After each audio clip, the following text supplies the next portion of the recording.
अनिल देशमुखांनी आपल्यावर आरोप केलेला आहे. तुम्ही 5 ते 6 वेळा त्यांच्याकडे गेलेला होता आणि एक पाकिट घेऊन गेला होता. त्या पाकिटामध्ये प्रतिज्ञापत्र तयार केलेलं होतं आणि त्या पद्धतीनं अजित पवार, उद्धव ठाकरे, आदित्य ठाकरे यांना अडकवण्याचा प्रयत्न, त्यांच्या विरोधात आरोप करा असं सांगितलेलं आहे.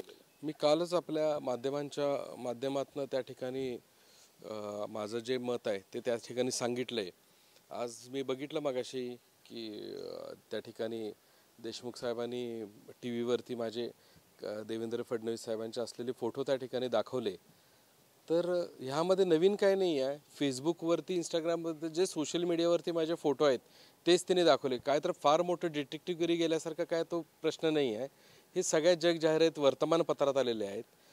गेले 2016पासून जनसुराज्य शक्ती हा आमचा स्वतंत्र पक्ष आहे. मी त्याचा राज्याचा अध्यक्ष आहे आणि आमचं पक्षाच्या माध्यमातून आम्ही ज्यावेळेला ह्या NDAचे घटक पक्ष झालो त्यावेळेला आम्हाला वेगवेगळ्या विषयांसाठी आम्हाला त्या ठिकाणी बैठकीत आम्हाला सगळीकडे निमंत्रण दिलं जातं.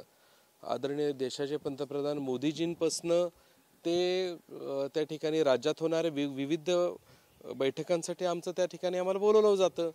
त्यामध्ये फडणवीस साहेबांची भेट होते, इतर सर्वच पक्षाच्या नेत्यांची भेट होते. त्यामध्ये असं काय तर फार मोठं सांगितल्यासारखं काय मला वाटत नाही आहे की ज्या गोष्टीला फार मोठी चर्चा करणं आणि त्या बाबतीत सारखं सांगणं असं काय फार मोठा विषय मला तो वाटत नाही आहे. आणि फोटो हे काय सगळे जग जाहीर आहेत. आणि सांगली मिरजेत काय राज्यामध्ये मी एका घटक पक्षाचा राज्याचा अध्यक्ष आहे. त्यामुळं मला ह्या राज्यामधले सगळे राजकीय नेते ओळखतात. आदरणीय देशमुख साहेब त्या ठिकाणी विसरलेले आहेत. त्यांना नागरिक पुरवठा मंत्री असतानापासून माझी त्यांची ओळख आहे. देवेंद्रजी फडणवीसांची माझी नंतर ओळख झालेली आहे. ज्या वेळेला या राज्यामध्ये आम्ही त्यांच्यामध्ये घटक पक्ष म्हणून सामील झालो त्यावेळेला. त्याच्या आधीपासून या देशमुख साहेबांची माझी ओळख आहे. आणि त्यामुळेच त्यांनी मला बोलवलं की बाबा तुझं कायमच आम्ही टी व्हीवरती आणि वर्तमानपत्रात बघतो की तू दिल्लीला ह्या आदरणीय अमितभाई शहांना भेटता, त्यांच्याशी तुमचे संबंध आहात. त्यानंतर पंतप्रधानांच्या बैठकीमध्ये तुम्ही असतात, त्याबरोबर ह्या राज्याच्या ह्या सगळ्या बैठकीमध्ये तुम्ही असतात. देवेंद्रजींबरोबर आपण दिसतात, भाजप आणि इतर पक्षाच्या सर्व नेत्यांबरोबर आपण दिसतात. त्यामुळे मला त्या ठिकाणी वाटलं की तुमच्याशी मला हे संवाद करून काय मदत होण्यासारखं असेल तर हा त्यांनी सांगितलेला विषय होता. त्यामुळं त्यामध्ये त्यांनी ते सारखं सांगणं हे काय मला त्यामध्ये अर्थ आता वाटत नाही आहे.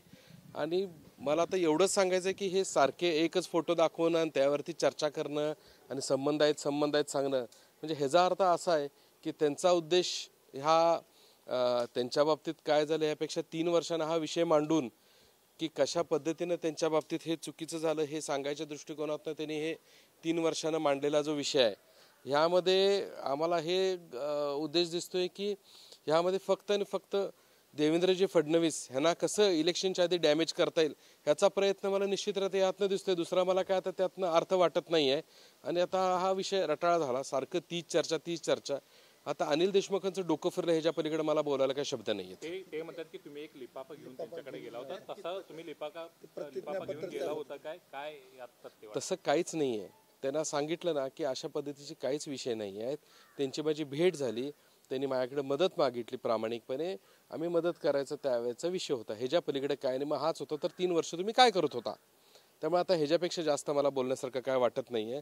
त्यामुळं ह्या विषयाला थांबवून आमच्याकडे पूर परिस्थिती निर्माण झालेली आहे, तो विषय मला गंभीर वाटतो. मला माझ्या जनतेच्या सेवेसाठी त्या अडचणींमध्ये मला जाणं जास्त महत्त्वाचं दिसतं. यापेक्षा त्यांच्या बाबतीत दखल घेण्याची गरज नाही आहे. देवेंद्रजींचा विषय आला की ते बोलतात. अनिल देशमुखांच्या पुढचा टप्पा तो आहे. त्यामुळे त्याच्या बाबतीत मला काय बोलायचं नाही. संजय राऊतांचं जिथं फडणवीस साहेबांचा विषय निघल तिथं संजय राऊतांनी आता बोलणं हे बंधनकारकच झालेलं आहे. आणि आता मी जसं तुम्हाला मागाशी म्हटलं अनिल देशमुखांचं डोकं फिरलंय, संजय राऊतांच्या बाबतीत काय बोलावं असं मला वाटत नाही. आता लोक संजय राऊतांचं चालू झालं प्रेस की तुम्ही बघत असाल लोक चॅनल बदलतात. आता त्या विषयाला काय अर्थ राहिलेला नाही. मी काय त्यावरती भाष्य करू इच्छित नाही. अनिल देशमुख आज काय बोलले ते तुम्ही ऐकलं का? मी बोललो त्याच्यावरती मगाशी मी सगळ्यांना उत्तर दिले, तेच उत्तर माझं राहील. काय बोलला ते सांगितलं मी उत्तर सगळं दिलेलं आहे. तेच माझं जे उत्तर मागासं होतं तेच असणार आहे. ह्यात बदल काय नसणार. उत्तर परत ते उत्तर आपल्याकडे नाही म्हणून तुम्हाला म्हणतो थोडक्यात सांगा. काय नाही. अनिल देशमुखांचे मी भारतीय जनता पार्टी NDAचा घटक पक्ष जनसुराज्य शक्तीचा राज्याचा अध्यक्ष असल्यामुळं 2016पासून मी त्या ठिकाणी त्यांच्याबरोबर काम करतोय.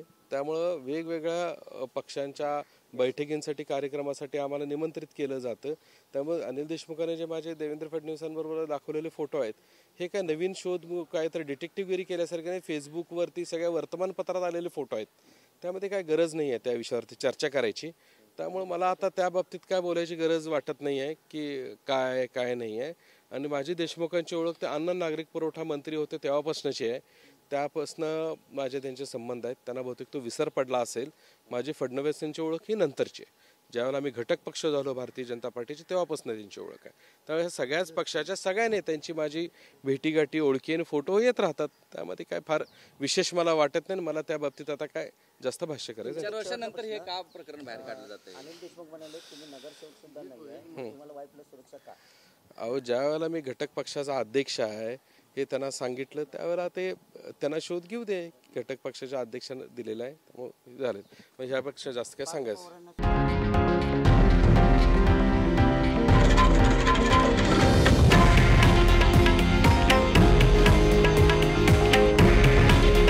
हे आहे देशातील नंबर 1 न्यूज नेटवर्क आणि आपण पाहत आहात TV9 मराठी. काळजी तुमची, हित महाराष्ट्राचं.